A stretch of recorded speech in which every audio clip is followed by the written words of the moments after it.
is Kayla with Benchmark, and in today's video I will be showing you how to export a raw file in FieldGenius Android. The raw file basically records every step you do in your project, so it comes in handy if you ever need support with a project. In fact, if you've contacted us before for support, we might ask you for the raw file so that we can take a look and see what the issue could be. I have FieldGenius open on my projects list here, and I want to export the raw file for my boreholes project. I will open the boreholes project. From the main menu, I will then go to Export. For the file type, I will click the drop-down menu to choose raw file.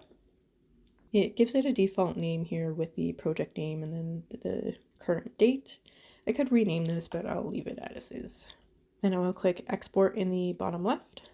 The file has been exported and I get a message showing the file location. Now I will navigate to that file by going to the internal storage on my data collector. I'll go to the FieldGenius folder, projects folder, go to my boreholes projects folder, and look in the export.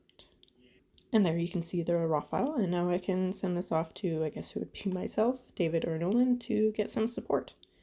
That is everything for today's video on exporting a raw file in FieldGenius Android. For more videos like this, please subscribe to our YouTube channel. If you have any questions, please give us a call at 1-888-286-3204 or visit us on the web at bench-mark.ca.